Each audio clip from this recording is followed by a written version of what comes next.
సింహరాశి వారికి ఈరోజు ఆన్లైన్ లావాదేవీల విషయంలో ఇబ్బందులున్నాయి, జాగ్రత్తగా ఉండాలి. సైబర్ మోసాలకి గురయ్యే అవకాశం ఉంది కాబట్టి ఎవరికి ఓటీపీలు చెప్పకండి. అత్యవసరం కాకపోయినా సరే అనవసరమైన వస్తువులు ఈఎంఐల ద్వారా కొనుగోలు చేసి ఆర్థిక ఇబ్బందులకు గురవుతారు. జాగ్రత్త. పాత అప్పులు తీర్చడానికి కొత్త అప్పులు చేయవలసి వస్తుంది. జాగ్రత్త. విద్యార్థులు పరీక్షా కేంద్రానికి వెళ్ళేటప్పుడు హాల్ టికెట్లు పెన్నులు సరిగ్గా ఉండలేదో చూసుకోండి. చివరి నిమిషంలో కొంచెం ఒత్తిడికి గురయ్యే పరిస్థితి కనపడుతుంది కాబట్టి టెన్షన్ పడకండి. నిరుద్యోగులకి మీరు అనుకున్న కంపెనీలో ఉద్యోగాలు రాకపోవడం వల్ల ఇబ్బందులు ఉన్నాయి. వచ్చిన ఉద్యోగమే సరిపెట్టుకోవాల్సిన పరిస్థితి కనపడుతోంది. వ్యాపారంలో భాగస్వాములతో గొడవలు వచ్చే అవకాశం కనపడుతోంది. ఈరోజు అరువులు ఇవ్వడం మాత్రం మంచిది కాదు. స్త్రీలు గ్యాసు లేదా విద్యుత్ పరికరాలతో జాగ్రత్తగా ఉండండి. షాకులు కొట్టే అవకాశం ఉంది. ఇంటిని అందంగా తీర్చిదిద్దామనే ప్రయత్నం చేస్తారు. విదేశాల్లో ఉండే భారతీయులకు అక్కడ భాషా సమస్యలు లేదా కమ్యూనికేషన్ గ్యాప్ వల్ల స్థానికులతో చిన్నపాటి ఇబ్బందులు కనపడుతున్నాయి. జాగ్రత్త. ఒంటరితనం వల్ల డిప్రెషన్కు లోనవ్వకుండా కొంచెం ఏదైనా స్నేహితులతో మాట్లాడడానికి మాత్రం ప్రయత్నం చేయండి.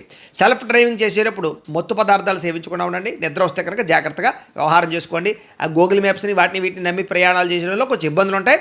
జాగ్రత్తలు తీసుకోండి. కుటుంబంలో గతంలో జరిగినటువంటి చిన్న చిన్న పొరపాట్లని పదే గుర్తు చేసుకోవడం వల్ల ఇంట్లో ప్రశాంతత దెబ్బతింటుంది కాబట్టి దాని ప్రభావం మీ పిల్లల మీద పడుతుంది కాబట్టి జాగ్రత్తగా ఉండండి.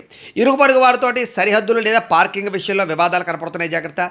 ఎదుటివారు మిమ్మల్ని రెచ్చగొట్టినా సరే మీరు ఈరోజు మౌనంగా ఉండాలి, లేకపోతే ఇబ్బందులు పడతారు. కలుషితమైనటువంటి నీరు తాగడం వల్ల, బయట ఆహారాలు తినడం వల్ల ఫుడ్ పాయిజన్ అవ్వడం కానీ గొంతుకు సంబంధించినటువంటి ఎలర్జీలు ఇబ్బందులు కనపడతాయి. జాగ్రత్తగా ఉండాలి.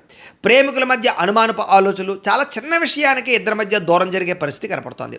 భార్యాభర్తలు కూడా ఒకరినొకరు కించపరుచుకోవడం మానుకోవాలి. మిమ్మల్ని పిల్లలు గమనిస్తూ ఉంటారు, గుర్తుపెట్టుకోండి.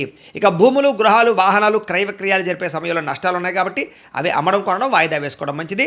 సమయానికి భోజనం చేయకపోవడం వల్ల నీరసంగా అనిపించడం కానీ, మొబైల్ ఫోన్కి బానిస అవ్వడం వల్ల రాత్రి నిద్ర చెడిపోవడం కానీ జరుగుతుంది కాబట్టి జాగ్రత్త. మీకు వెంకటేశ్వర స్వామి అంటే ఇష్టమైతే కనుక ఇక్కడ ఒకసారి లైక్ చేయండి, ఆయన ఆశీస్సులు లభిస్తాయి. అలాగే రేపటి రాశి ఫలం కూడా మీకు రావడానికి సబ్స్క్రైబ్ చేసుకుని ఫాలో అవ్వండి. అలాగే ఇక్కడ కనపడుతున్నటువంటి ఈ లింక్ మీద మీరు క్లిక్ చేసినట్లయితే మీకు ఈరోజు ఇంట్లో వెంకటేశ్వర స్వామి వారికి పూజ ఎలా చేసుకోవాలో వీడియో వస్తుంది. ఆ వీడియోని ఎదురుకుండా పెట్టుకుని ఇంట్లో ఈరోజు వెంకటేశ్వర స్వామి వారికి పూజ చేసుకోవడం వల్ల మీకు ఈరోజు శుభప్రదంగా ఉంటుందని తెలియజేస్తూ లైక్ చేయడం మాత్రం మర్చిపోకండి. స్వస్తి.